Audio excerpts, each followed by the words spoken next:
So, hey guys, welcome to the new AKA podcast with me, Coach Javier, and Brian. I am the Bay. So, anyways, we've been talking about doing this podcast for how long now, Brian? Probably about 8 months now. 8 months. We're right on 8 schedule, months. right? 8 months, and but something that normally would take one day to get it going, it took us 8 months to get going. So we better kick it in gear, huh? Yeah, there were factors that led up to us, delaying out so long. Yeah, we're here now. Yeah, we're here now. So, what do you think? We should start off with maybe the training camp with Islam Makhachev and Abu Bakr and Zubaira and Coach Habib now and Lawal but Muhammad training with us up at Nas. So basically, we'll just start off there. Basically, guys, we got to Dubai. Well, I got to Dubai on September 2nd because I wanted to spend 2 weeks there. I love Dubai. I was by the Dubai Mall, and if you guys have never been to Dubai, definitely if you ever go to Dubai, be by the Dubai Mall. There's so many things to do around there. But anyways, guys started coming into camp, I believe September 16th. It was Islam Makhachev, Habib, Abu Bakr, Zubaira, Umar, Tahir, Imma Shafi, and a whole bunch of the other guys. But training camp right off the bat started really well. Islam, right from the get-go, was he's always been really focused, really mentally there. He does everything right. You never really have to coach him very much. I don't know, Brian, have you experienced that the little bit you've been around him? He's a hard worker. I mean, no matter what, he's always on point. He's always self-motivated. You never have to tell him to do anything from what I noticed. Um, and of course, now that you have Coach Khabib in the mix, I mean, he is just spot on with the guys, and they already know what to expect of him. And everyone just really kind of falls into line and knows what to do. There's no hesitation or no questioning whenever you say, "Hey, I need you to do X, Y, Z." They never question why; they just do. Well, you know what Habib does, and he did it in this camp, and he's done it before that. Is he trains these guys so freaking hard, right? Yeah, And I say nothing to him. I just leave it alone because you know what he does is genius. Is after 1 or 2 days of being with him, where he's the drill sergeant, and he's making these guys do more, telling them, you don't like it, go home. You want a cup of coffee? Tough luck, that type of thing. Well, what he does is he'll give them the day off or 2 days off from one training, and he did that all through this training camp. He'd come in so respectful. He goes, Coach, I think guys need to take the day off. I think we're going to take the day off. What do you think? And I said, yeah, sure, no problem, knowing full well that I knew that was going to happen because the way the guys are training and they're coming up to me, Coach, Habib's killing us. He's killing us. But he knows what he's doing. He's pushing them correctly, but he also lets them rest when they need to. And that's what he did throughout the whole camp, And Abu Bakr, he told me 3 months out was in such pathetic shape that Habib was kind of concerned about him. And Umar, unfortunately for Umar, he got injured, so his fight that was supposed to happen this in November 5th at the Apex didn't happen, and he didn't have an opponent to date, but it didn't happen. He got injured, so we'll see what happens with Umar going forward. And Tahir's been on schedule. He's ready to go, so he will be fighting, and I'll be in his corner with Habib on this Saturday. And who's he fighting again? I forgot the name. gentleman's name is Nate Madness. Nate Maness. I've watched him. He's more wrestler type based, so it should be a pretty interesting fight. He's 14-2 as well. So Yeah, he's 14-2. He's got a good record. So let's see what happens. Let's see if Father's plan prevails. And I believe it will prevail, and then we'll go from there. And on the fight, if we go back to the Charles Islam fight, go to fight time, right? Oh, what people didn't know, if they didn't see me during during training, is because I got COVID. I got COVID. I got COVID the week before, so I was not in Abu Dhabi. I was in Dubai in quarantine until I got cleared. Well, I got cleared, the day of, So Saturday morning I got the clearance that I was good to go, and they put me at the Bridge Hotel, which was neighboring to them. When I did show up, but I was 1 day there, but I was in the hotel room until ready to go. are you I still got cleared. confined to yourself when you have a coach now? Are you still confined to yourself for like the whole 5-day period? Yeah, no, I was confined. It was actually 6 days. I was confined. Yeah, I wasn't near no one, and you had to get cleared. You have to test negative, and I tested negative Saturday morning. But I didn't. I went MIA, so everybody's calling me, Coach. We want to see you. Take pictures. Please come down. And then I couldn't respond to him because what was I gonna say? Yeah. And then I could be rude and I could be looked at as this or that. So I didn't do anything. I didn't respond to nobody. So nobody, they were just saying, "Where are you? We don't see you. We want to take a picture with you." And I'm like, So I figured I just no response. But the reason why I wasn't there early is because I had COVID. And of course, the right thing to do was stay away from everybody, and that's what we did. But I don't know about you, Brian, but I've had COVID 3 times now, and you know what? Every single time I've caught it, it's nothing. I It's think been I've nothing. I've had it 3 times. The first time I got it was in June of the year COVID hit, and I had it bad. I was damn near dying. The second 2 times I got it after when I had the booster shots and all the vaccinations, and it was like nothing. I just had like a small fever and I felt like a little cold, and that was pretty much it, and it went away. Yeah, I didn't really even have a fever. All I had was a slight headache and a slight cough. That's it. The first time when I got it in Russia, in Dagestan, that Mm. was nothing. It was like really, literally nothing. Second time, I got it here in Vegas, where I'm at now, and it wasn't bad either. But I was in Vegas. Here, I had to stay 7 days before I cleared. And then and over there in Abu Dhabi, I was 6 days quarantined. But they didn't quarantine me. They had to do it yourself. And then, it's now the days when you go down to get your COVID test, there's really nobody in line. I went and tested 3 times over there in Abu No Dhabi. problems. Nobody went in line. We were the only people there, front and back. But anyways, so let's fast forward to what happened with Islam Makhachev's fight. Training camp went spectacular for him. Spectacular. Everything, all the interviews are asking me, will Islam stand with them? And I said, absolutely, we'll stand with him. We'll go wherever Islam wants to go. The one area I said that Charles can't deal with this is the takedown.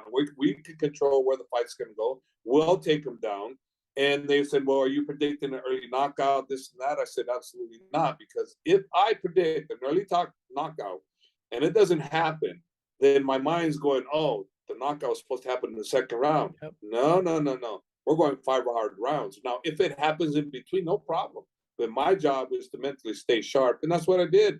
So did you watch the fight? You Yes. obviously did. Oh yeah, of course. But it seemed like all the fighters, AK fighters, they always prepare for 5 rounds of hard sparring. Sorry, it's going to be a hard fight. 5 rounds of a hard fight. Either it's 5 or 3. Um, so I think the guys are already mentally prepared and physically ready to go. Um, so I don't think there's an issue there. But I think a lot of people had questions to Charles Oliveira's ground game. But as you know, and I know, Islam is on a different level on the ground. Yeah, well, no, they felt that that Charles on the ground was going to be very very comfortable with Islam, and they felt they had a good chance. That's why when they ran out, you watched the fight. He tried to do a running jumping knee. He's just Yes. not afraid to hit the ground. He's not afraid at all because he figured Islam. Yeah, he's going to go to the ground, but he's going to show him something different. So when he got hit to the ground, though, but remember Charles got knocked down, so he was already a Yes. little out of it. So he was a little out of it. So he wasn't 100% there. So Islam was able to get side control on him fairly easy and securing the choke. But it was all due to the fact that number one, Islam was willing to engage, wanted to engage. That was the plan. And the other guys that he fought before they dropped them, they didn't want to go on the ground. Never. They So just wait for him to back up. yeah, He was too who knows what dangerous. would, yeah, so who knows what would have happened had they gone to the ground when they dropped him? I don't know. All I know is that Islam proved my point. He's good everywhere. Yeah. And I got a lot of slack from some people because I called them the most well-rounded lightweight in the UFC history, and I stand by my you know I stand by it. He is the most well-rounded. I didn't say he was the greatest because that's stupid right now. You can't put that on him. I said he was the most well-rounded because he can do everything. He can wrestle, he can do jiu-jitsu, do sambo, could do throws, he could do boxing. Muay Thai. He's the least hit guy. I mean, there's so many things. He's in great condition. His approach to the fight game is incredible. He's so coachable. I mean, there's so many variables that people don't understand when I say what I say. So I got a lot of hate. I got a lot of, go blow yourself, coach. Get full of blah blah blah. But I guess that's expected when he is my guy. So obviously I'm gonna be behind him. But yeah, that's what happened. But for all those guys that wish me to blow myself, I guess I don't have to. So thank God. What's the intensity like when you're cage side for a fight like that of that caliber? Especially now that you have Khabib in the corner with you. I mean, I guess it just what is the feeling like? Can you kind of describe it for everyone else? Because I mean, you and a handful of other coaches are the only ones that get to experience that, firsthand. Well, for me, because I've been there so many times now, Hmm. I've learned how to relax. So it was actually, nothing as far as working the corner. I was so relaxed, so composed. Where Habib, on the other hand, he at the beginning went back crazy on me. He'd be jumping up and down. I have to hold him down, hold down, hold on. While I'm looking at the fight, I'm going like this, hold down, hold down. Because I have to focus on what's there. I can't be looking at him because when I look at him behind me, then I lose focus there. So I'm like, hold down, chill out, don't get down, get down. So focus, focus. So he's learned how to do that. He's much better. Like originally, when he started cornering with me, right? He's doing the corner, he goes in the corner, blah blah blah blah blah blah blah blah blah blah. We did good win and this and that, and then he comes back after. It was Islam Makhachev, I think it was Hooker. I'm I was not gonna sure who say it was. Hooker when they actually have footage of you kind of tapping him, telling him, "Hey, calm Yeah. down." Well, it was a hooker, and Habib says to me, "Coach," he goes, "What do you think about my first, corner job? Pretty good, huh?" And I go, "Yeah, it's just you didn't let me say anything." He goes, "What?" I goes, "Oh my God." He goes, "Oh, I'm so sorry, coach. I fix." So the next time around, he'll say something that lets me talk. And then so now I'm predicting that he's going to be the greatest coach of all time because he's got a lot of love, and also reason that I'm saying that is I see the talent that he has at Abdul Manap's gym up in Dagestan, and I see the great coaching that they have. So That's I know what's in store for them. A lot of people don't know, but I know that now a lot of people are catching on to what I've been saying yes, over a year ago. Now a lot of people are going, Dagestan, la la la. But you know what? It's for them. It's AKA and then Abdul Manap and Abdul Manap, AKA Jim. We're all one. I mean, Habib, is right now at the moment, involved with the business deals he's got to do. So in his place, he sent Abu Babakar to, Manap to the yes. gym to help out. So he says, "Hey Manap, go be me for a little bit until I can get there." And then so Manap comes in, and now he's running the guys crazy, and the guys are telling me, "Coach, Manap, he's telling me this, and it's like he's crazy because you told me not to do that." I go, "Don't do that. I asked you not to do that. Don't do that. Don't worry about Manap. He loves you guys. He's just trying. He's just been told to help you guys, and he's doing a really good job. Let's just come to me, and I'll work it out with him." Because a lot of the times being a fighter is one thing, being a coach is another. They're two Yes. different levels, and Manap's learning that too. But he's got great people that are ahead of him that he can look after, and he goes, "Yeah, I want to be like that guy. Yeah, that's perfect. Okay, I can do this or I can't do that," and I'm going to coach him all those guys along the way. That's something that's a big in for me. I'm going to coach him, so we've been doing that. So I was there Friday, and I actually got to see it firsthand because Mana, or sorry, the guys did their sparring rounds because sparring's on Friday. Then they did their jujitsu rounds with Ron, and then Mana, sorry, they were ready to leave, and Mapa goes, no, no, no, no, we're not done. Calisthenics, calisthenics, Khabib style. So he had everyone go back into the gym, line up, and do all the calisthenics. And Push-ups, yes, and by that time everyone's push-ups. tired. Everyone's tired. Everyone wants to go home, but he forced them, and he put that Yeah, authority down and had everyone do yeah, the work. yeah. No, that's that's what he does. So in this whole situation, it's just kind of cool to have such loyal core guys, and they come in. They blend really well with all our other guys, and I'm expecting many more champions to come out of that joint venture that we have with the team. Abdul Manap, aka Abdul Manap team, however you want to put it, doesn't matter. We're one and the same, and that's a great thing. And then now, Tahir's got this fight Saturday, which I believe he's going to win. He's got a tough opponent, but he's going to win. And then the following week on November 18th, I'm sorry, 2 weeks, November 18th in Chicago, we have Usman Habib's Bellator. cousin, is going to fight for the lightweight title against Pitbull's brother, Patricky, right? Is it Patricky? Yes, I think that's the brother's name. Patricky, right? Yes. So he's going to fight Patricky brother for his title, and I'm very comfortable and confident to say we're going to have another lightweight champion. So that's going to be 2 for Team Habib and 2 for AKA this year, which is good. And then Emma Shafi's it just got signed over to Bellator. He's in the middleweight division. He's a tough kid. He's 7-0. He's a Team Habib. Great kid, great Muay Thai, great ground. He's all around just a great kid. So he's got a fight coming up too. So that should be very interesting. And now we'll go from there. I mean, what do you think? It's good to see him. Shafi looks actually sharp, and I've noticed that he's actually helping Jerron Wynn prep for his upcoming fight as well. Yeah, he's good to help Duran. He's got good wrestling, and he's similar to Duran's guy too. Shafi is very similar, so it would be good help for Duran to get ready for Julian Marquez, right? This is Julian Marquez, I believe. Yeah. That should be a good little work for him, and then Umar. We'll see what happens with Umar, but I'm expecting him to be the next bantamweight UFC champion of the world. He's 15-0, and everybody is smart to avoid him, and eventually they can avoid him. But all the people that don't want to fight him right now, that are in the lower, especially if you're in the lower 5, you don't want to fight him if you're lower 5, because that's a good opportunity for you to lose your chances for a title shot. But if the UFC offers you that fight, you're going to have no choice, because if you don't take that fight, it's not good for you, because they can advance you another 3 months, 6 months on your contract, and then they'll shelve you. Or so you get that, and then you don't get paid. So that's another bad thing. And then if you're in the top 10, you know how good he is. Everybody knows how good he is. So they'll fight him. But most of the guys will want to fight Umar like they did with Islam, because remember how Islam was avoided. Nobody wanted Islam. No, everyone avoided him. Yeah, they avoided him because it was a smart move. It was a smart move. Avoid him. I would, if I had a fighter and I could avoid Islam Makhachev, I would have avoided him too. But the UFC does such a great job that eventually you're cornered. You're going to have to. No matter what, you're going to have to. And the thing with Umar, he's just so quick.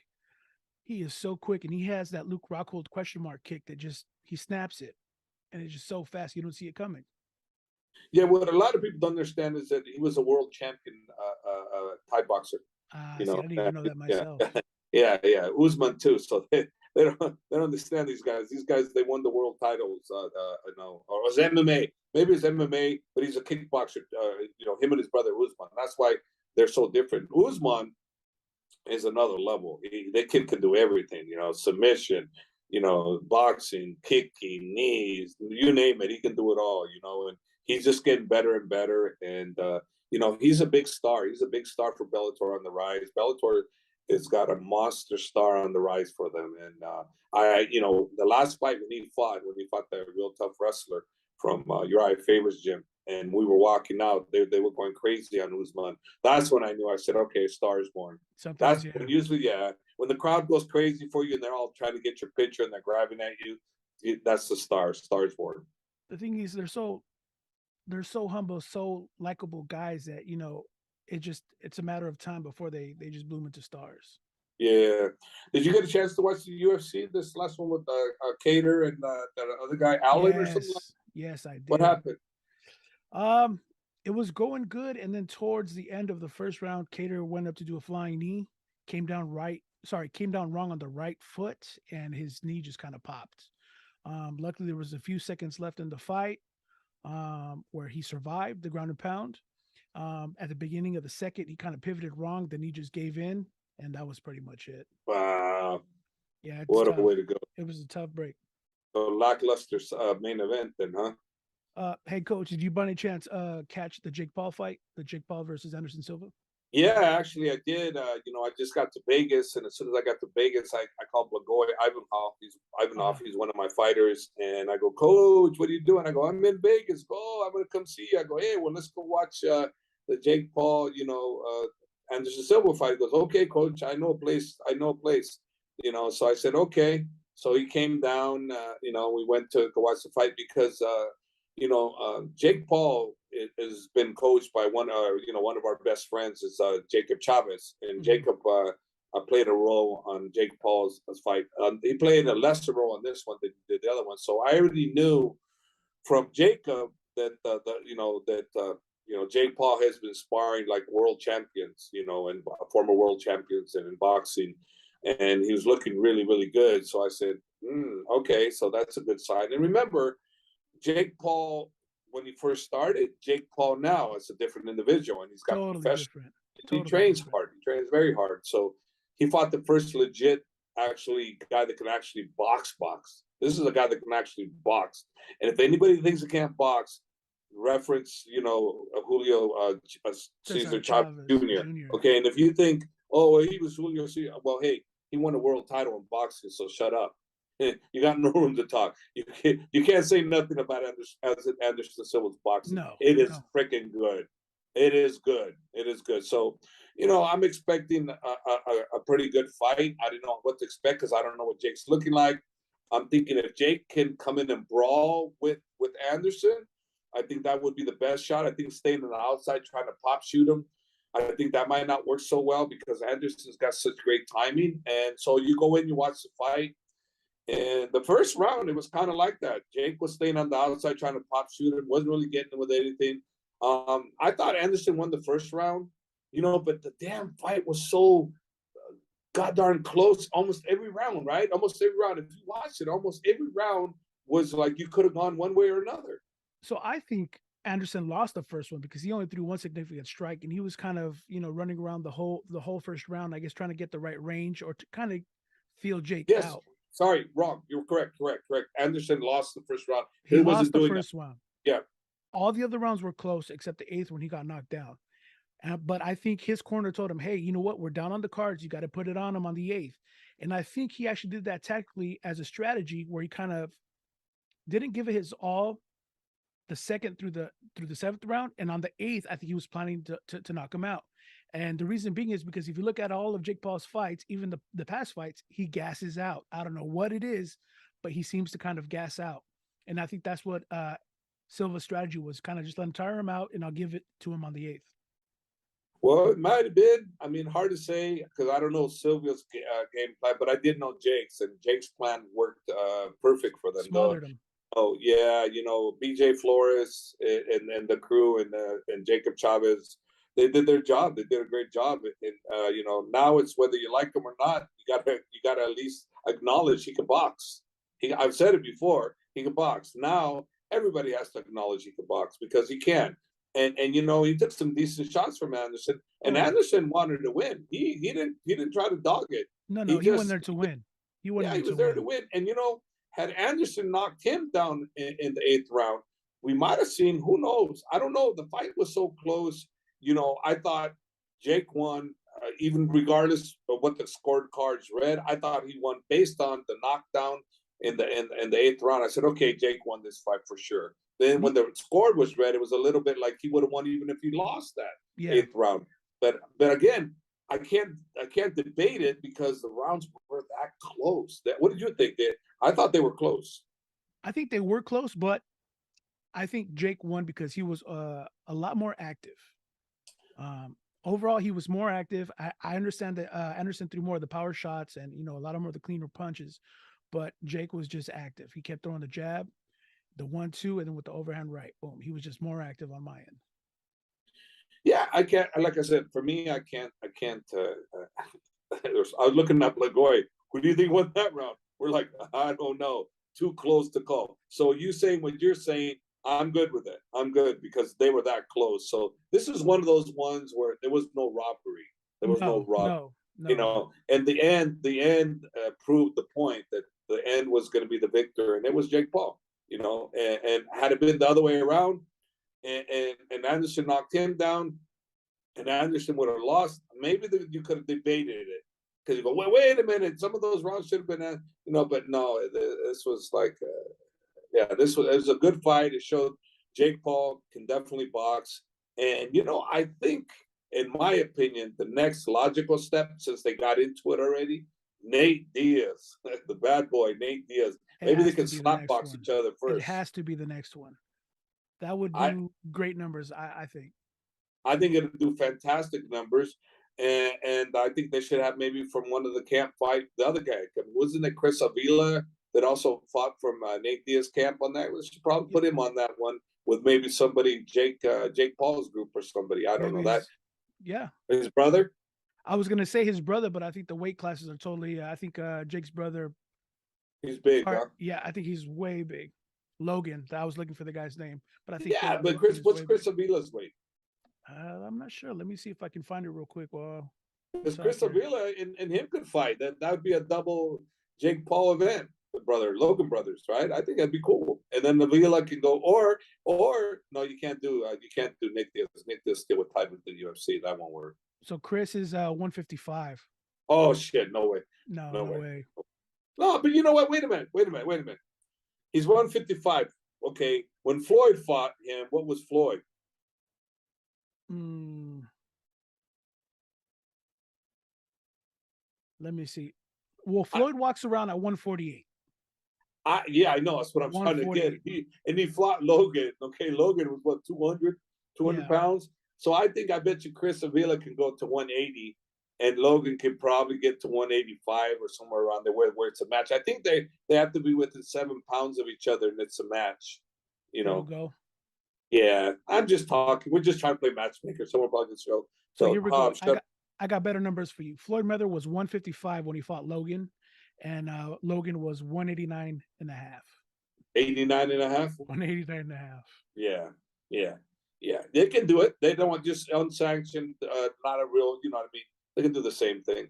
I'm just saying it would be kind of cool because they kind of got into it, and the Logan brothers can get on the same card.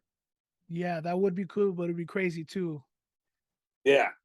It'd be a good thing to see, but as you know, I just it might get a little rowdy during the pressers. Well, of course, but people love that stuff. Yeah.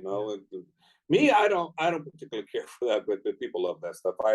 I like the idea of being a professional, like Islam Makhachev and Alexander Volkanovski, how they're acting towards Perfect. Australia. Perfect gentleman going in. I'm coming to your town.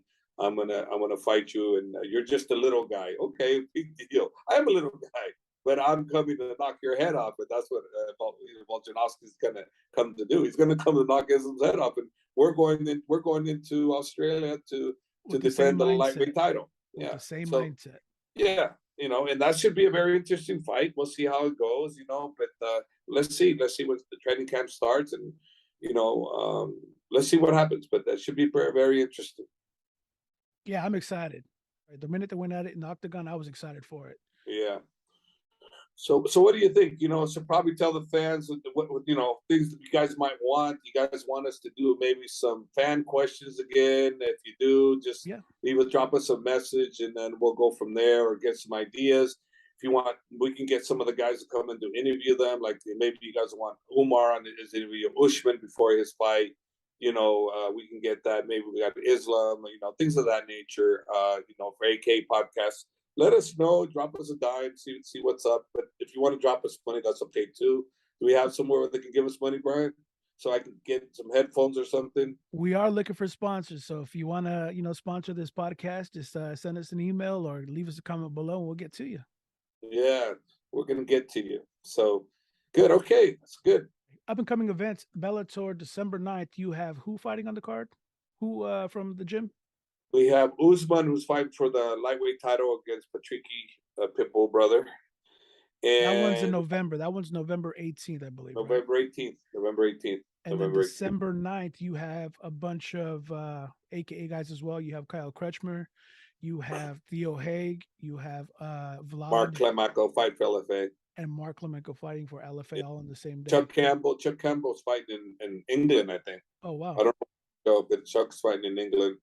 Well, we got some stuff happening. All right, guys, that's the show for today. Please subscribe and hit that notification bell so you get all the notifications when we drop new episodes. We should be dropping episodes weekly and keeping you up with everything that's going on in AK Fight World News and everything MMA.